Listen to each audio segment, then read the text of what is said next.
I'd like to give all glory and praise and honor unto the Most High, and we're gonna get into it, man.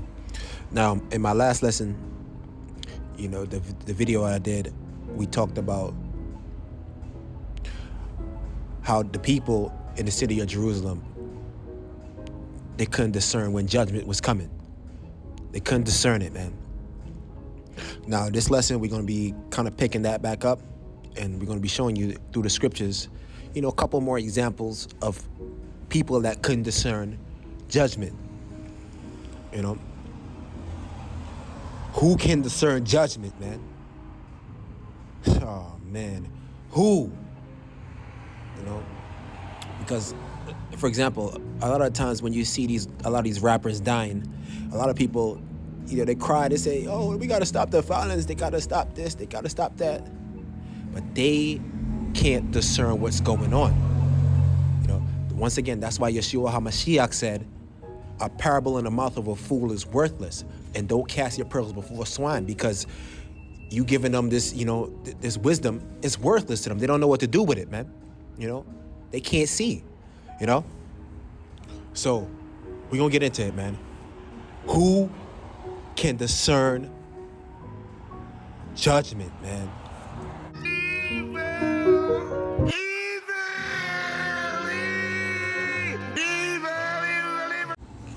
That's right. Proverbs 28:5. Evil men.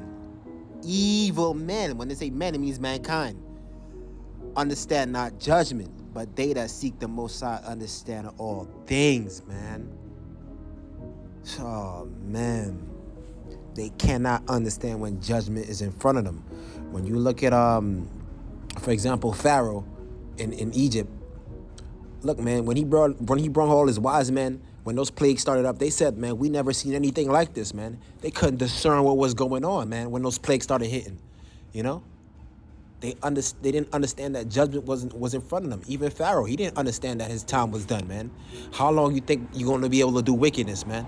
It's gonna stop at one point. The Most High's gonna put a stop to it, man. But when that moment came, they couldn't understand what was looming over their heads, man. Now we're gonna get into the scriptures, man, and we're gonna show you examples of this. Man, I love this story, man. Bear with me while we go through this, man.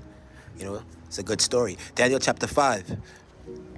Belshazzar, the king, made a great feast to 1,000 of his lords and drank wine before the thousands. Belshazzar, while he tasted the wine, commanded to bring the golden and silver vessels which his father Nebuchadnezzar had taken out of the temple, which was in Jerusalem. That was his grandfather.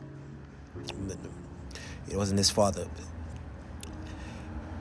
That the king and his princes and his wives and his concubines might drink therein. So that all the silver and the gold that his grandfather took,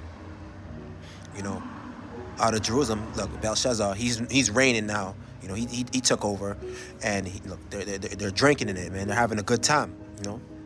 His kings, his princes, his wives, his concubines, they drinking. Then they brought the golden vessels that were taken out of the temple of the house of the Most High, which was at Jerusalem. And the king and his princes and his wives and his concubines drank in them. Let's keep going. They're having a good time, man. Verse 4, they drank wine and praised the gods of gold and of silver, of brass, of iron, of wood, and of stone. So you see they're having a good old time. A lot of idol worship going on, man. Brought down the false idols. The Most High is not with that. Verse 5. In the same hour came forth fingers of a man's hand, and wrote over against the candlestick upon the plaister of the wall of the king's palace. And the king saw the part of the hand that wrote. Oh, man. So a hand came out of nowhere, man, and wrote something on the king's wall. Let's give you a visual real quick of what that looked like. So they're having a good old time, man. And then all of a sudden, boom, a hand came out and wrote something on the wall. Look, great fear fell on his face. Look at their faces, man. They're shocked. What the hell? Oh, man, let's keep going. Let's get back into it. Verse 6, then the king's countenance was changed, and his thoughts troubled him, so that the joints of his loins were loose, and his knees smote one against another. So look, man, his knees became weak. His countenance changed, his face changed, man. His thoughts trouble him. He's scared.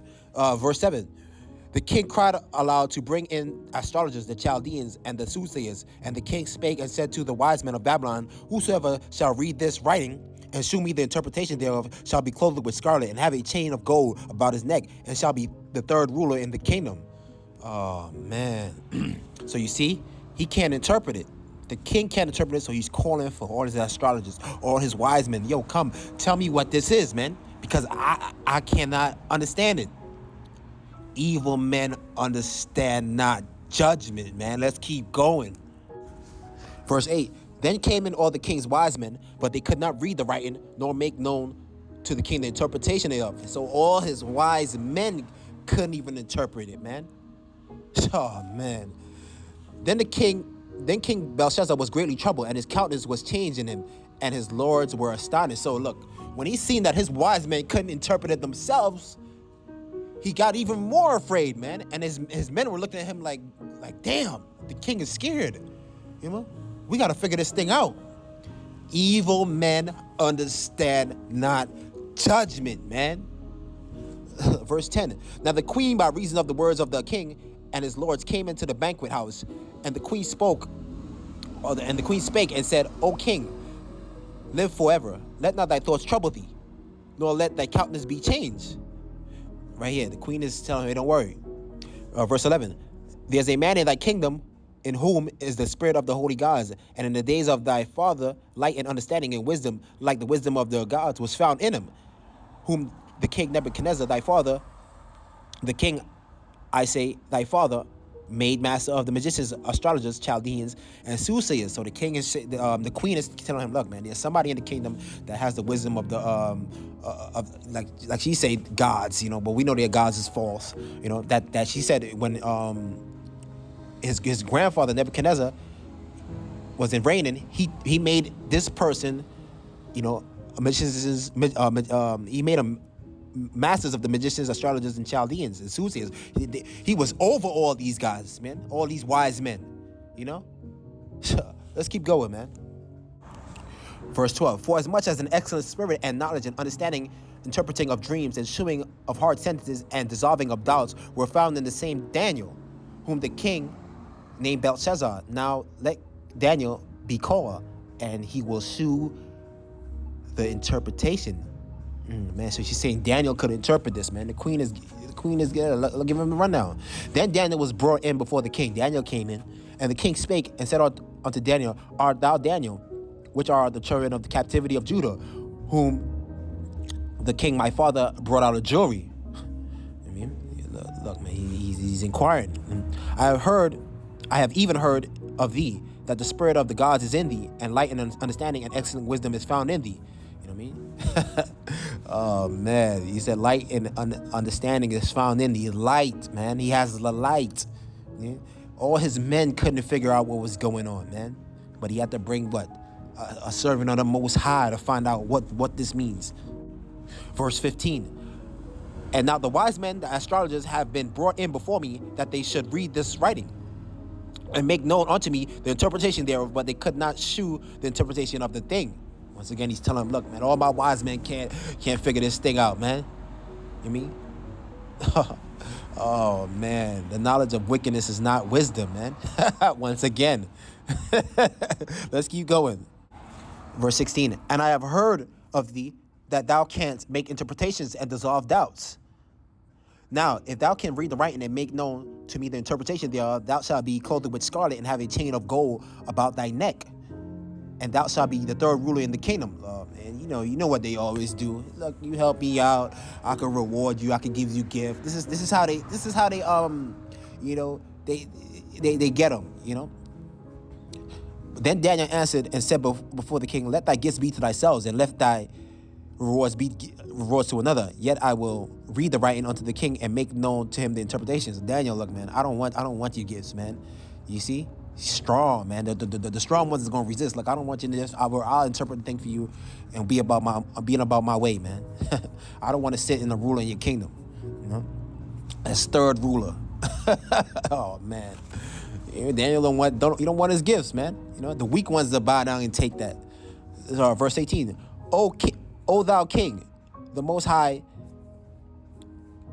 gave Nebuchadnezzar thy father a kingdom and majesty and glory and honor. So he's telling Nebuchadnezzar, look, man, the Most High, had gave your grandfather a kingdom to, a great kingdom to rule over. Let's keep going. 19. And for the majesty that he gave him, all peoples, nations, and languages tremble and feared before him, whom he would slew, and whom he would keep alive, and whom he would set up, and whom he would put down. So look, man, pretty much everybody was under subjection of Nebuchadnezzar, man. All peoples, nations trembled and feared before him, man. So, man. But when his heart was lifted up and his mind hardened in pride, he was deposed from his kingly throne, and they took his glory from him. Look, Nebuchadnezzar got too proud, man. He you know what I mean? If you read that story, he said, I'm God, man. There's no God but me, man. And the Most High had to humble him right here, verse 21.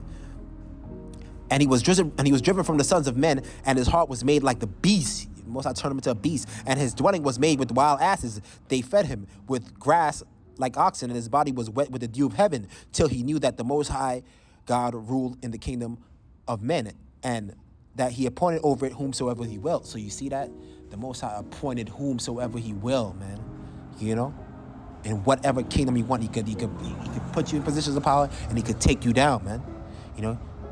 Once again, the Most High ruled in the kingdom of men, and that he appointed over it whomsoever he will. So he brought Nebuchadnezzar down, man. Oh, man, let's keep going, man. He turned him into a wild beast. Verse 22. And thou, his son, O Belshazzar, has not humbled thine heart, and thou knewest all this. So he knew this. His son, his grandson knew this stuff, man. And, he still walked in his footsteps, But thou hast lifted up thyself against the Most High of heaven, and they have brought the vessels of his house before thee, and thou and thy gods, thy wives, and thy concubines have drunk wine in them, and thou hast praised the gods of silver and gold, of brass, iron, wood, and stone, which see not, nor hear, nor know. And the Most High, in whose hands thy breath is, and whose all are thy ways, thou hast not glorified. Look, he's saying, look, man, you praising, and you and your people, all your concubines, look, you praising these vessels of iron and wood and stone, and silver, but you're not giving glory to the Most High, who put breath in you, man. Verse 24. Then was the part of the hand sent from him, and this writing was written. And this is the writing that was written. Many tekel upharsin, man. Many tekel upharsin, man. This is the interpretation of the thing. Many. The Most High had numbered thy kingdom and finished it. Hey, the Most High has numbered your kingdom, man. And finished it. Look, your kingdom has come to an end. Oh man, he numbered all your wickedness. This is what he's saying. Tekel, thou art weighed in the balances and art for wanting, man. Look, you weighed, the wickedness, and you've been found guilty, man. So the guilty side is hanging low. Let's keep going. This should be Upharsin, but it says Perez. It says, thy kingdom is divided and given to the Medes and the Persians, man. This is the judgment on Most High. Look, your kingdom is going to be divided and given to the Medes and Persians. Oh, man. Then commanded Belshazzar, and they clothed Daniel with scarlet and put a chain of gold about his neck and made a proclamation concerning him that he should be the third ruler in the kingdom. Right here, verse 30, in that night was Belshazzar, the king of the Chaldeans, slain. So that same night, the Most High, that hand came and wrote on the wall, while it was all proud and lifted up. That same night he was gone, man. Oh, man. And Darius the Median took the kingdom, being about 62 years old. So, you see, this man couldn't interpret his judgment that was coming, man. Evil men understand not judgment, but they that seek the Most High understand all things, man. It was looming over his head, man, and they couldn't see it, man. Nobody around him could see it. All his wise men that studied the knowledge of wickedness couldn't see it coming. Oh, man, let's keep going, man. Let me show you one more. Oh, one more thing. Well, can you believe after this?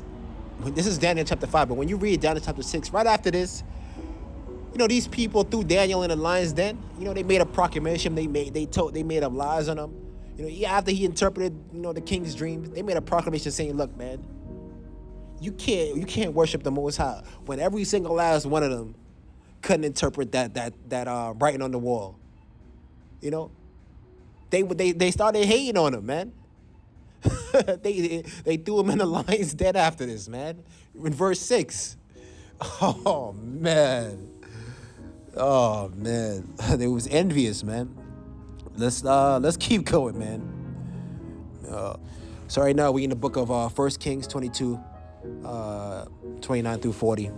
And this right here, this is King Ahab and Jehoshaphat.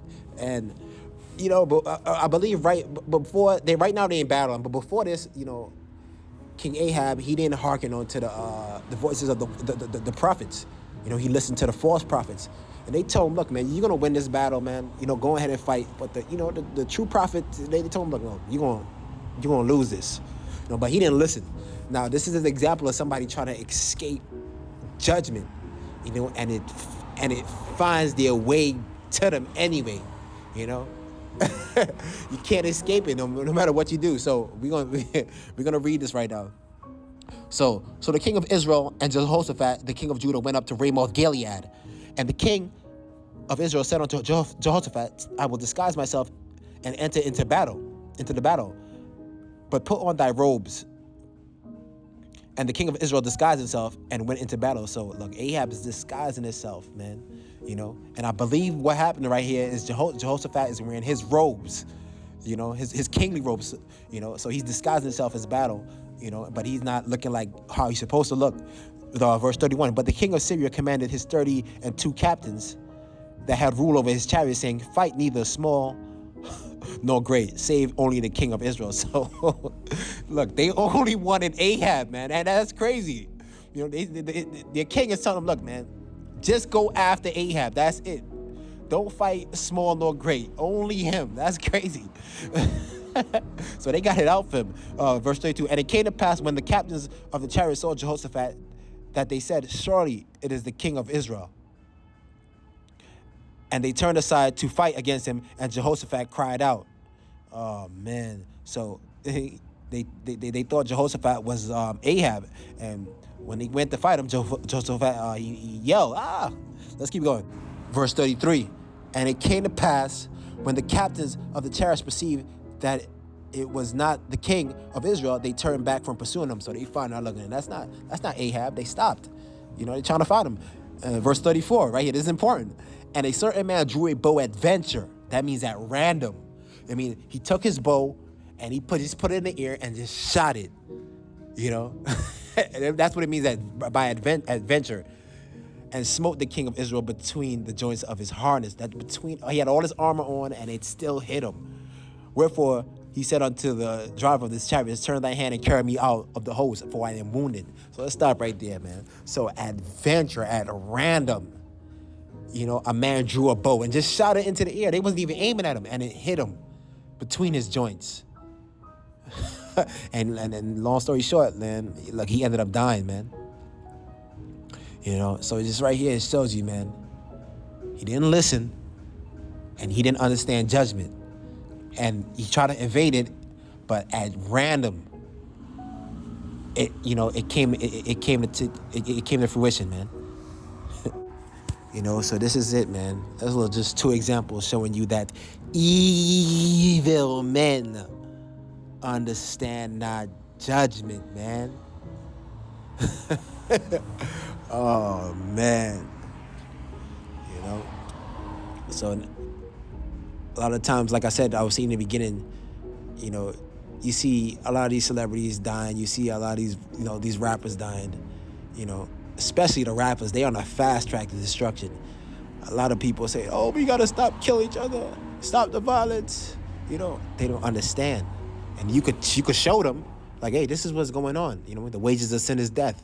They gonna say no. They gonna that's not correct. Hey, look, man, look, because we took these secret oaths, because we done away with the Most High's laws. Look, this judgment is upon us. They're gonna be like, no. So like once again, a parable in the mouth of a fool is worthless. This word is worthless to fools, man.